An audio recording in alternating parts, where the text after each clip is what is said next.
Ողջույն, Բուն TV եթերում սպորտ պոդքասթ Հեթանոսի հետի այս շաբաթվա թողարկումն է եւ այս անգամ մենք մի քիչ ինչ-որ խառը իրավիճակային լուծումներով տարբերակով ենք հանդես գալու, թե ինչու ընթացքում ես կմանրամասնեմ։ Դե խոսքն այն է, որ հիմնականում մենք հայկական ֆուտբոլին ու Հայաստանի առաջնությանը շատ ենք տեղ տալիս, մանրամասն խոսում ենք երկար-բարակ գոլերով եւ այլն, ու այս անգամ, երբ հանգստյան օրերին նախատեսված հանդիպումներից մեկը այս պայդրությամբ դեռևս կայացած չէ, մի քիչ ամփոփել ու իրավիճակը ներկայացնել դժվար կլինի ինձ համար։ Պետք է հասցնեմ Շիրակի հետ հանդիպումը տնային անցկացնենք, ինչպես ասում են, հորով-մորով անենք եւ աշնանային հատվածը փակենք, սակայն մինչ այդ պետք է մի փոքր խոսենք, թե ինչ տեղի ունեցավ Կիրակի օրը, քանի որ հանդիպման 26-րդ րոպեում հանդիպումը դադարեց, մրցավարները, մասնավորապես Արտեմ Գասպարյանը որոշեց, որ լուսավորություն որպես այդպիսին արկա չէր եւ արդեն ֆուտբոլիստները խաղում էին այն լույսի պայմաններում, որը որ բնականից կար, արդեն մայրամուտ էր եւ կամաց րոպե առ րոպե ավելի էր մտնում 26-րդ րոպեն էլ այն եզրագիծն էր, որից հետո արդեն մրցավարը գտավ, որ խաղը շարունակել այս պայմաններում պարզապես անհնար է ու անկարելի։ Թիմերը գնացին հանդերձարան Շիրակի եւ Արարատ Արմենիայի, գոլեր չէին գրանցվել այդ պայդրությամբ, Բալանտան 11 մետրանոցը դիպուկ չէր կարողացել իրացնել Արարատ Արմենիայի կազմում եւ չես ասի, որ դա լավագույն վիճակն է պատկերացնելու, թե նման իրավիճակներում ինչ պետք է անես։ Մրցումների բաժնի անցկացման համապատասխան կետը ենթադրում է, որ ինչ որ ժամանակ,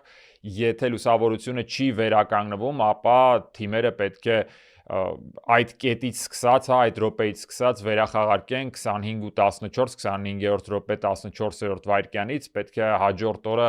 վերսկսեն հանդիպումը եւ այս պայդրությամբ հենց այդպիսի կոնտեքստով հայտարարություն է դրված թե ակումբի պաշտոնական էջում եւ թե ֆուտբոլի Հայաստանի առաջնության պաշտոնական կայքում եւ պետք է ասել, որ դա միանշանակ երկու թիմերի համար էլ իրավիճակը դժվարեցնում է, քանի որ տրամադրվածության կորուստ է ունենում շատ ակումբներ իդեպ ասեմ, որ այս ընթացքում պարզապես իմանալով օրացույցը պլանավորել էին իրենց հանգիստը միջոցառումներ, որոնք որ ենթադրվում էին հանդիպումը սահուն անցկացնելուց հետո պետք է իրար ձեռք սեղմեն հաջողություն մաղթեն, քանի որ շատերը մեկնում են Հայաստանից, շատերը գնում են իրենց ծնողներին, երեխաներին, ընտանիքներին տեսնելու եւ այդ տրամադրությունը դեարի ու նորից գթի հաջորդ օրը կրկին խաղային օր է, պետք է տրամադրվել, ինչպես ասում են, match day-ին։ Դե ֆուտբոլում ինչ ասես պատահում է, սա էլ այդ դեպքերից մեկն է, Շիրակը, որը հյուրընկալվող կողմ է, չես կարող ասել, որ պետք է գնա նորից Գյումրի, գա դա հսկայական ճանապարհ է, որը պետք է անցնեն, գան, այսինքն մեկը մյուսից բխող հսկայական լոգիստիկ կազմակերպչական խնդիրներ, որոնք որ այդ մեկ խաղին բաժին հասան եւ այս մի քանի ժամը ինչ ես այդ չկայացած հանդիպումից մինչև այս պայի եթերը, որ ես ձայնագրում եմ եւ դրանից հետո մի քանի ժամը, որը ինձ բաժանելու է այդ կիսատ մնացած հանդիպման մեկնարկից, որ ասեմ մղձավանջի պես ինչ որ մի բան էր, հեշտ կա ասենց կպրծնեմ, բայց իհարկե դժվար էր եւ միանշանակ նման խնդիրները լուսավորության արկայության բացակայությունը, արկայության չլինելը վարչական շրջանում թաղամասում միանշանակ դա խնդիր է, որը պետք է ինչ-որ ձև լուծում ստանա, գիտեք, նման դեպքեր գրանցվեցին նաև Եվրագավաթային հանդիպումների ընթացքում նախորդ տարի Նոան նույնպես այդ ճանապարհի միջով անցավ եւ այնտեղ մի ամբողջ ենթակայան կառուցվեց, որը անկախ աղբյուրից պետք է երկրորդ սնուցման ճանապարհ ապահովի Աբովյանի քաղաքային ստադիոնի լուսավորության համար, կարճ ասած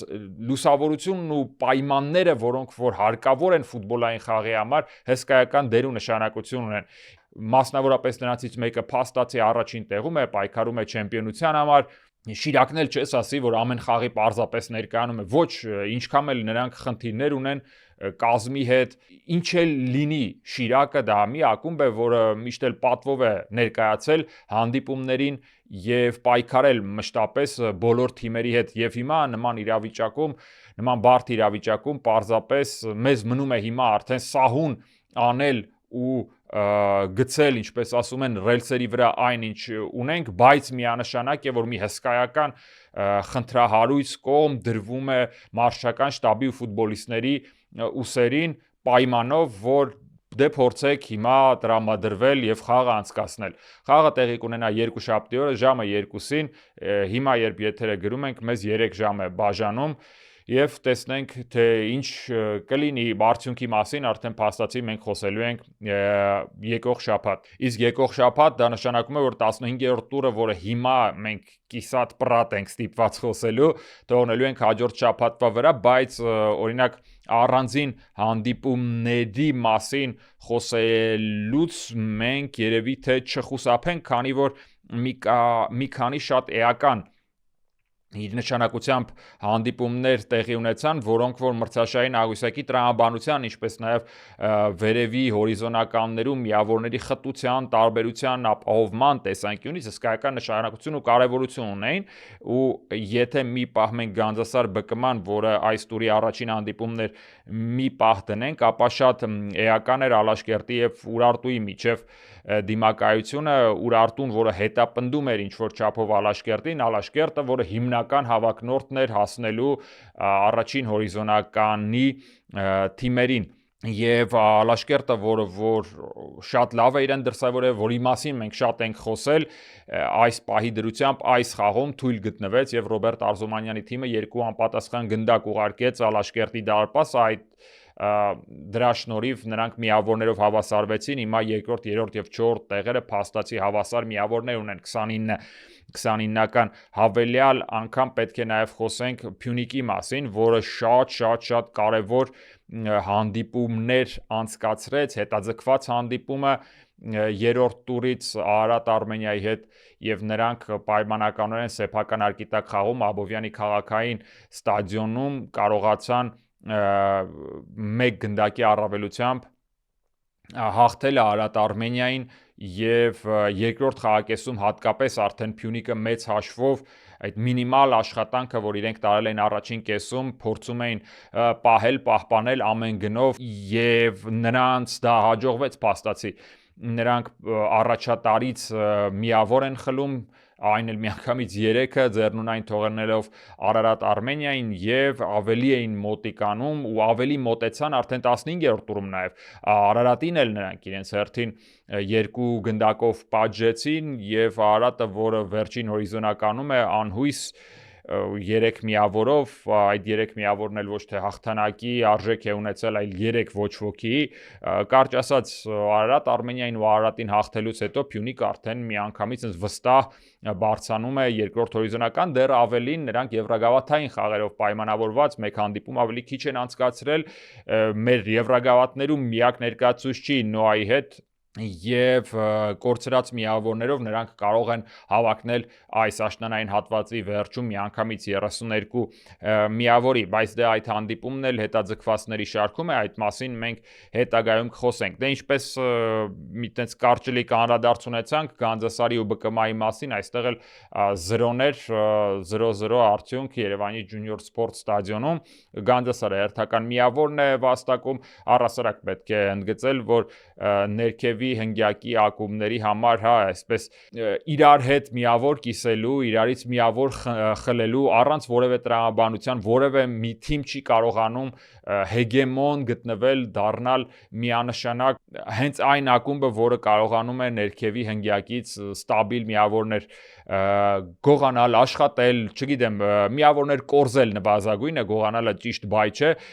թվում է թե դրանց շարքին կարող է դասվել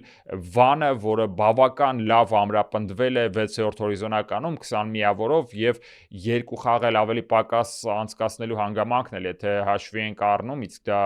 շատ կարևոր գործոն է։ Այդուհանդերձ նրանց ընդամենը 2 միավոր է բաժանում Նոայից։ Իդեպ նրանք հենց իրար միջև հանդիպում ունեն, որը արդեն կկայանա դեկտեմբերին, դա նույնպես հետաձգված խաղերի ցանկում է։ Ինչ եմ ուզում ասել, որ որքան էլ մենք այս աշնանային հատվածը թվում էր, թե որոշակիորեն սահուն քայլերով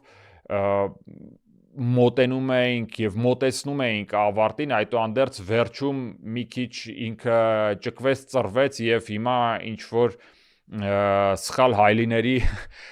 բան է, քարտեզ է դարձել, որտեղ որ ոչ ոք 15 հանդիպում չի անցկացրել, նվազագույնը կեսը ակումբների 15 հանդիպում չեն անցկացրել եւ այն իրավիճակը, որը որ կա հենց հիմա մրցաշարային աղյուսակում, դա բազմաթիվ այլ չկայացած, կիսատ մնացած հանդիպումների մի կոնգլոմերատ է իրանից ներկայացնում, երևի թե այդ տեսանկյունից թողնենք այս պահի մրցաշարային աղյուսակի քննությունը, թե ով ինչի համար է պայքարելու հետագայի հաջորդ թողարկումների համար, ցանկանանք որպեսզի սահուն անցնի ամեն ինչ, բոլորն իրենց հանդիպումներն անցկացնեն, հետաձգված եւս երկու հանդիպում կամենաերկարը Նոայի ու նրա մրցակիցների համար է այս ճանապարհը լինելու մինչև դեկտեմբերի գրեթե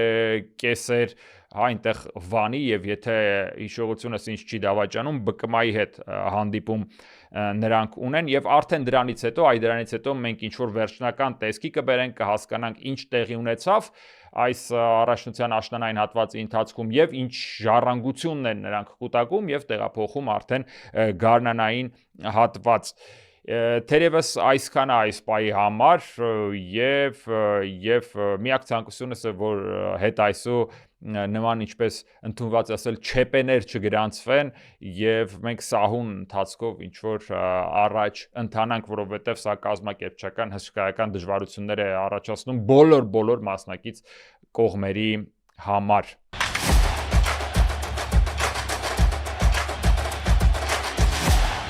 Հաջորդ թեման, որը ես կցանկանայի քննարկել, դա կոնֆերենցիաների լիգայի հերթական 4-րդ տուրի հանդիպումն է Աբերդինի եւ Նոայի միջև։ Նոան հյուրընկալվել էր Շոտլանդիայի ամենաանվանի ակումբներից երևի թե երրորդին, կարելի է ասել հաշվի առնելով մի շարք հանգամանքներ, եվրագավաթային հաջողությունները այդ թվում եւս Աբերդինը թերևս կարող է կրել շոտլանդական գահի երրորդ թագը, հավակնորդների ցանկում, առաջին երկուսը թողնելով Սելտիկին եւ Ռեյնջերսին։ Եթե կան այնպիսի մարդիկ, ովքեր որ չգիտեն թե ինչի մասին է խոսքը եւ Աբերդին ասելիս մեծ հաշվով բացի այն թե ինչպեսի անուն է այն, ինչպես է այն հնչում, ոչինչ չգիտեն եւ այդ հանդիպումն էլ չեն նայել, ես մի փոքր ներկայացնեմ այդ թիմը փաստացի Celtic Rangers այդ հակամարտությունում պարբերաբար չեմպիոն դարձող այդ երկուսի առաջնությունը անցկացվում է, որպեսզի ընկալեք վերջին տասնամյակների ընթացքում զուտ հասկանալու համար Celtic-ն է առաջին տեղում, թե Rangers-ը եւ վերջին թիմը, որը որ կարողացել էր այդ երկուսից բացի չեմպիոնական տիտղոսի հասնել, եղել է Աբերդինը 80-ականների վերջին եւ այդ փառահեղ հաջողության թիկունքում կանգնած է համաշխարհային ֆուտբոլի ամենահայտնի անուններից մեկը Սեր Ալեքս Ֆերգյուսոնը, որպեսզի ընկալեք հենց այդ չեմպիոնություններից եւ եվրագավաթային հաջողություններից հետո էլ հենց նա գլխավորել է Մանչեսթեր Յունայթեդը տևական ժամանակ աշխատելով առանց որևէ հաջողության եւ հետագայում դառնալով այն մարդը, որը որ հասունացրեց երևի թե Մանչեսթեր Յունայթեդի փառահեղ գագաթներից ամենափառահեղը կամ կրկնօրինակը նույն փառքի, կարճ ասած, կարծում եմ դուք հասկացաք, Սեր Ալեքս Ֆերգյուսոնը որպես մարզիչ հասունացել է հենց Աբերդինում եւ Աբերդինը մոռացված եւ կորսված անուն չէ համաշխարհային ֆուտբոլում, նրանք թե եվրագավաթների են տիրացել, ինչպես ասացի, գավաթակիրների գավաթի հաղթող են, Եվրոպայի սուպերգավաթում հաղթել են Մադրիդի Ռեալին, կարճ ասած բավական ներկայանալի եւ գեղեցիկ ակումբային թանգարան ունեն, որպեսզի ընկալեք եւ այդ ակումբին մենք վերցնելով որպես շոտլանդական ֆուտբոլի ներկայացուցիչ քննենք նրան որպես կետ, որին կարելի է համեմատել հայկական ակումբային սպորտի հետ, նմանատիպ եւս մեկ թիմ եղել է ժամանակին մրցել է Ալաշկերտի հետ, Սենթ Ջոնստոնը, որը Ալաշկերտի հետ խաղալու այդ պահից առաջ տիտղոսը, որը նվաճել էր, եղել էր Շոտլանդիայի գավաթը եւ նրանց միջև հանդիպումը, եթե չեմ սխալվում, ամեն դեպքում նա նույն այդ մրցաշրջանում կամ նախորդ մրցաշրջանում գավաթն էր հաղթել Շոտլանդիայի, իսկ մրցաշրջանի աղյուսակում գրավելով բարձր դիրք նաև ապահովել էր իր տեղը Եվրագավաթներում։ Հիմա Ալաշկերտը նրա հետ խաղում որևէ կերպ մրցակցին չզիջեց, ոչ ոքի, հաղթանակ։ Մենք փաստացի անցել ենք նաև հայկական ակումբային ֆուտբոլի մասին խոսելիս եւ խոսելով եմ հենց դա ներկայացնում, մենք հաղթարել ենք նաև Սենթ Ջոնստոնի արգելքը։ Ստացվում է, որ առաջին երկու ակումբներին, եթե մենք մի կողմ ենք դրել, իդեպ նրանց հետ էլ ենք մենք խաղացել, թե Ռեյնջերսի, թե Սելտիկի եւ ոչ մեկ անգամ։ Այո, նրանք այլ էշելոնի, այլ ուժային խմբի ներկայացուցիչներ են։ Եվ չնայած որ Ալաշկերտը հաջողացրել է անգամ Ռեյնջերսի հետ Ռեյնջերսի դաշտում ոչ ոքի խաղալ, ունենալով անգամ շատ լուրջ պահեր, դրվագներով առավելություն, այո, մենք առաջին երկու տեղերի, կրկնում եմ, ակումբների հետ դժվար թե կարողանանք պայքարել, իսկ այդ առաջին երկուսը, կրկնում եմ նորից, Սելտիկն ու Ռեյնջերսն են համաշխարհային ֆուտբոլի մեծագույն անունները, եվրոպական ֆուտբոլի նվազագույնը, դրանից այն կողմ արդեն երկրորդ ակումբն է Սենթ Ջոնստոնը, հիմա արդեն Աբերդինը, ում հետ մենք տեսնում ենք, որ հայկական ակումբային ֆուտբոլը ունակ է պայքարելու։ Ստեղից բխում է թերևս երկու սահմանում, այն որ Շոտլանդիայի առաջնությունը հիրավի երկու ակումբի առաջնությունը, կարծում եմ դա ակնհայտ պարզ տրիվիալ ճշմարտություն էր, որը հավելյալ եւս մեկ գործոնով վերահաստատվեց։ Իսկ դրանից բացի պետք է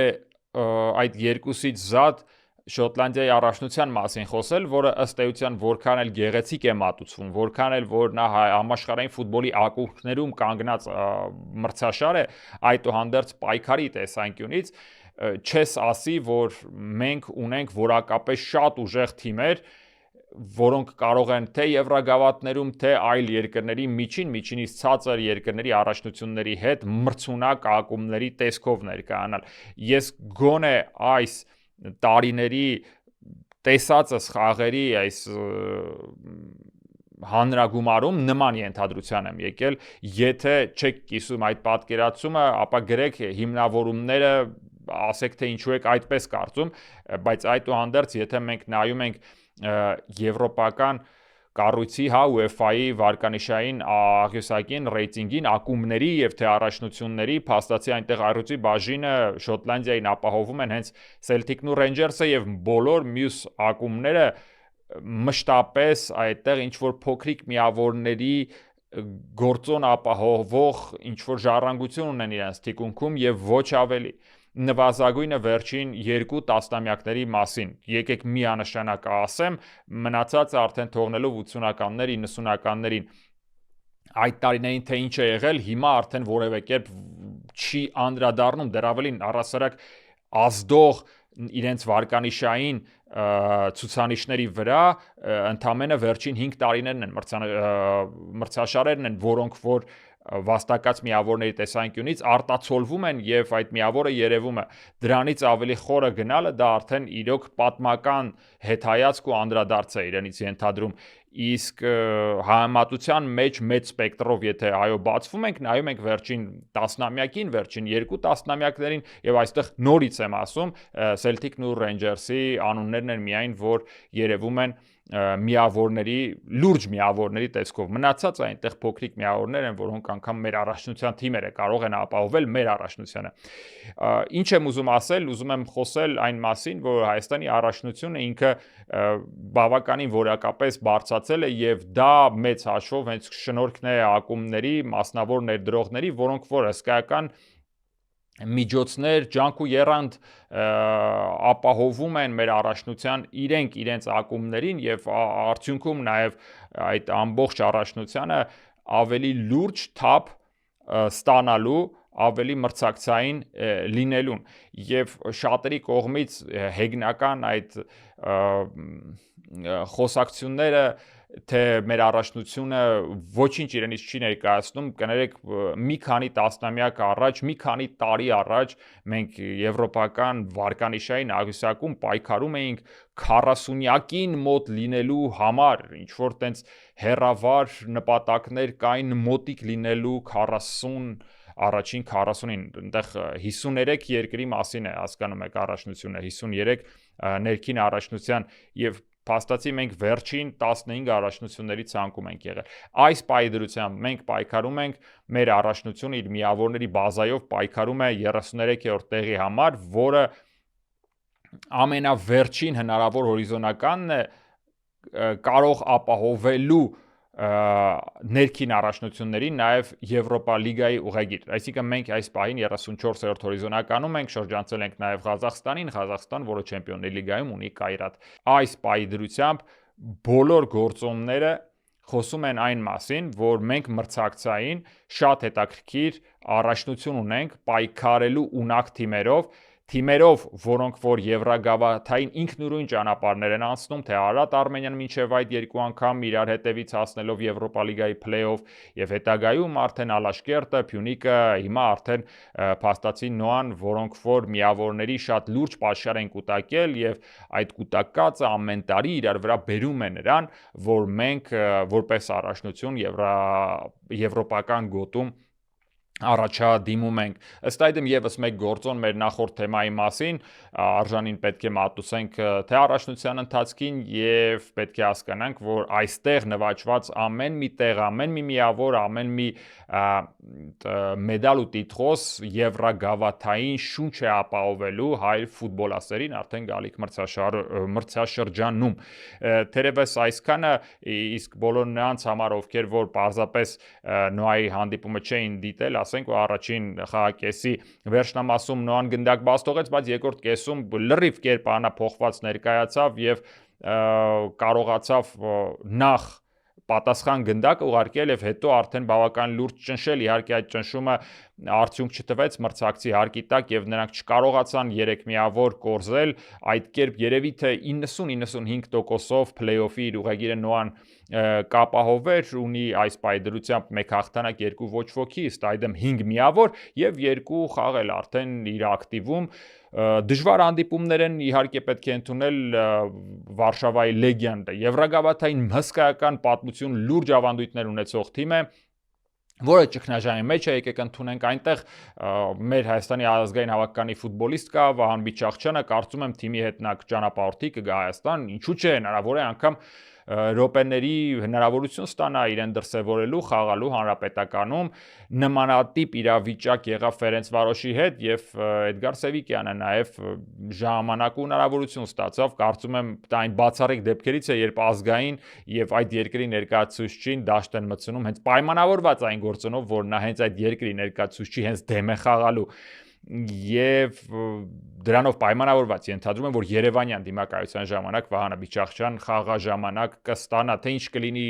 ապագայում, թե այդ օրը մենք կտեսնենք, բայց դա իմ կանխատեսումն է։ Եվ իհարկե Նոան իր եվրագավաթային ճանապարհը դեկտեմբերին ավարտելու է արդեն Դինամո Կիևի հետ արտագնա խաղով, որը Ուկրաինայում իհարկե տեղի չի ունենա, եւս մի շարք գործոններ, Դինամո Կիևը իրեն շատ վատ է դրսևորում եվրագավաթային այս խաղարկությանը, իհարկե բարդ են մրցակիցները, պետք է ընդունել, որ շատ ավելի դժվար է նրանց ճանապարհը այս եվրագավաթային խաղարկությունում, բայց այդուհանդերձ նրանց ցույց տված ֆուտբոլն էլ իրավունք է տալիս մեզ հիմնավոր ենթադրելու, որ նրանց դեմ նվազագույնը խաղալ կարելի է։ Մենք միշտ դժվարություններ ունեցել ենք ուկրաինական ակումբների հետ խաղերում, բայց եւ պետք է ասել, որ ինչ որ մի օր մենք պետք է կարողանանք այդ սառույցը կոտրել, նրանց դեմ խաղալ, սովորել վերջը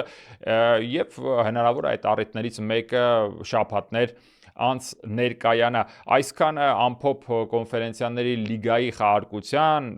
հայկական ֆուտբոլի, այդտեղ մեր ներդրման, իրավիճակի ու առասարակ քաշ ու կշռի մասին, որը մենք սկսում ենք ներկայացնել միջին եվրոպական առաջնությունների շարքում։ Իսկ դրա ֆոնին ես առաջարկում եմ գնալ Լատինական Ամերիկա եւ խոսել մի մրցաշարի մասին, որը գեղեցիկ է հնչում, բայց այդ թե իրենից ինչ է ներկայացնում, միշտ մի փոքր մի փոքր կասկածելի մրգի տեսք է ունեցել։ Խոսքը Կոպա Լիբերտադորեսի մասին է, եզրափակիչը տեղի ունեցավ եւ եթե ուզում եք իմանալ թե ինչ տեղի ունեցավ, պարզապես մնացեք մեզ հետ, քանի որ հաջորդ հենց թեման Կոպա Լիբերտադորեսի այս տարվա խաղարկությունն է։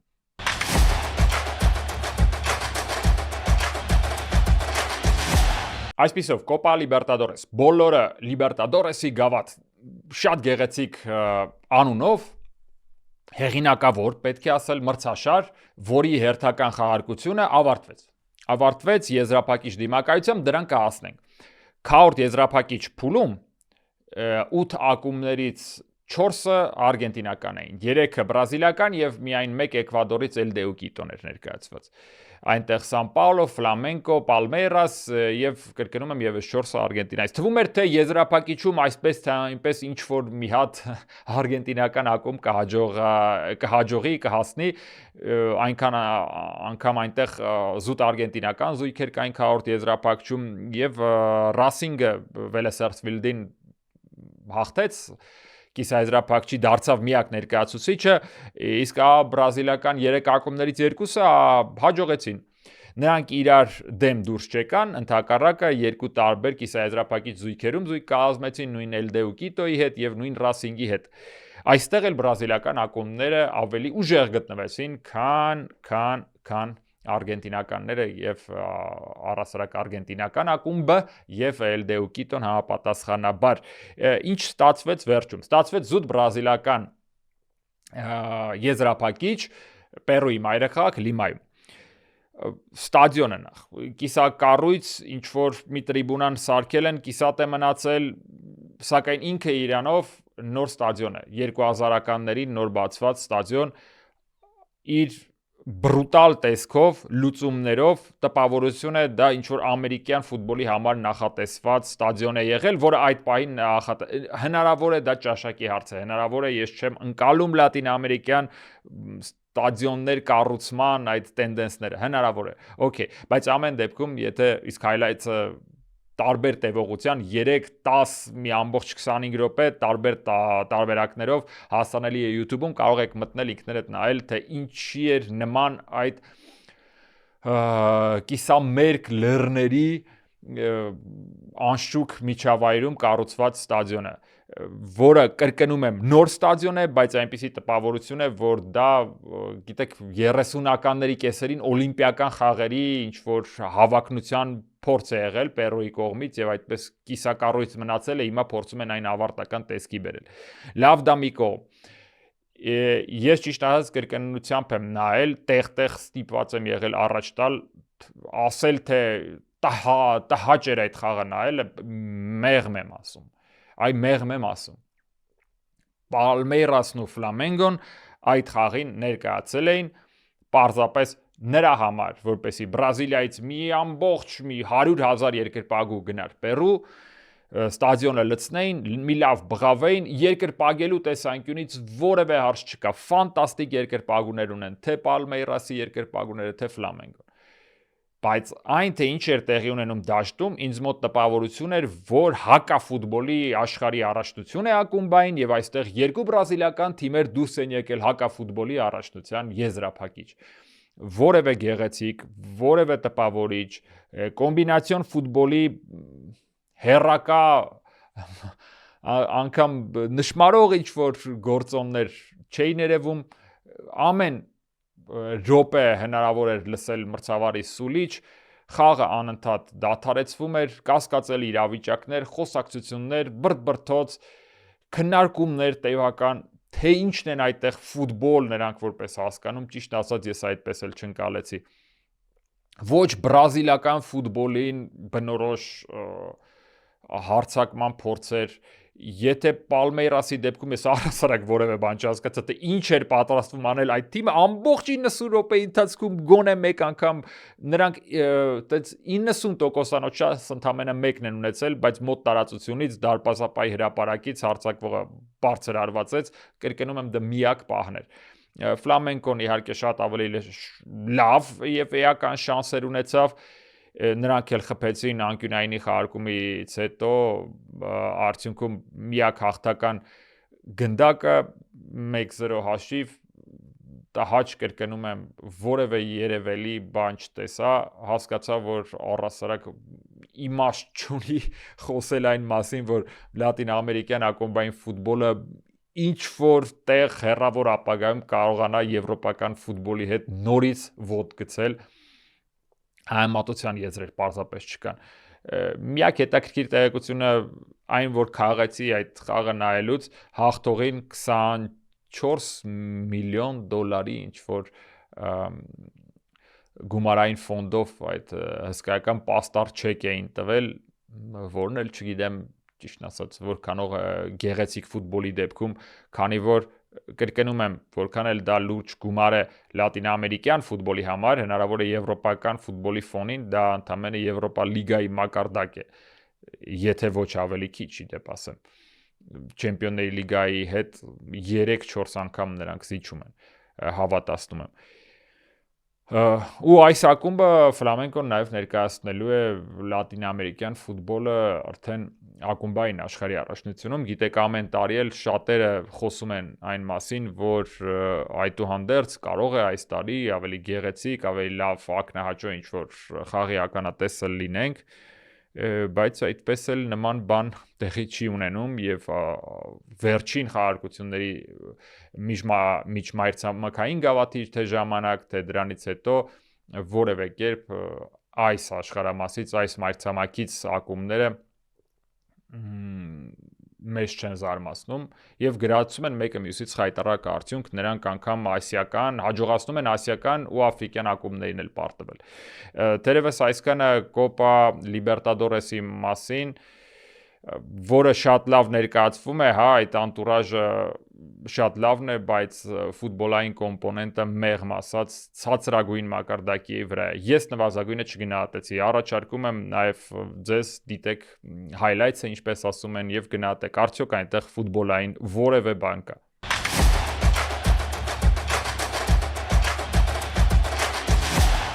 Այս թողարկման վերջին հատվածը ցանկանում եմ նվիրել ավտոսպորտի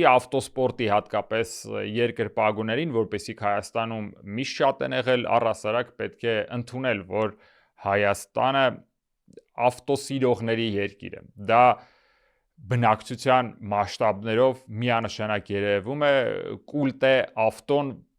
որպես սեփականություն ունենալու, այն ցուցադրելու եւ մեղմ ասած շատերի համար, միջին վիճակագրական ընտանիքի համար, որոշ դեպքերում մեքենան ոչ թե փոխադրամիջոց է, այլ ավելի շատ շքեղություն սեփական կարգավիճակը, ինչպես ասում են, ստատուսը ընդգծելու միջոց։ Բայց երբ մենք խոսում ենք մեքենան որպես մրցակցային դաշտում տեսնելու միջոց, ապա Հայաստանը այդ իմաստով կաղում է։ Չնայած պետք է ընդունել, որ կան ինչ-որ առանձին խմբեր, ես ֆեդերացիայի մասին չեմ ցանկանում խոսել, որովհետև այդ թեմայով խոսել ենք այստեղ հայ շատ երիտասարդ ավտոարշավորդ Դանիել Դալաքյանի հոր Էդուարդ Դալաքյանի հետ եւ հենց այդ կառույցի հետ կապված բազմաթիվ խնդիրներ GRS հանել, որոնց շուրջ տենց շատ էական ու լուրջ պարզաբանումներ այդպես էլ չեն հայտնվել, ոչ ոք հակափաստարկներ չի ներկայացել, թե ինչու է այդպես եղել եւ ինչու է ստացվել այնպես, որ Ֆորմուլա 4-ում եւ միջազգային հեղինակավոր ավտոմրցաշարերում մեր փաստացի ունեցած այն բացառիկ տաղանդը ունի խնդիր մեր ավտոմոտոսպորտի ֆեդերացիայի հետ։ Դա այսպես ասենք անպատասխան հարցերի շարքում է մնացել, բայց պետք է ընդգծել, որ աշխատանքներ տարվում են առանձին խմբերի եւ ավտոսպորտի սիրահարների կողմից։ Այդ աշխատանքների թվում կա մեկը, որը տանում է հենց ինքը Ֆորմուլա 4-ում եւ կարտինգում աշխարհում մեր պրոֆեսիոնալ, երևի թե բացառիկ մարզիկներից մեկը Դանիել Դալաքյանը, որը շարունակում է Հայաստանի դրոշի տակ ներկայանալ, եկեք այսպես անվանենք, բարբերաբար բոլոր վարկանիշային աղյուսակներում, ինչպես նաև մրցաշահերում նա ներկայանում է Հայաստանի եռագույնով եւ արդեն այս փուլում նա այնպիսի անուն ու հեղինակություն է կուտակել միջոցներ, կապեր, որոնք որ թույլ են տալիս նրան սեփական անվան որպես բրենդի ներկայացնելու հավակնություններ ունենալ։ Հիմա իմ սեղանին այստեղ մի բրոշյուր է նրա անվան միջազգային կարտոդրոմի, որը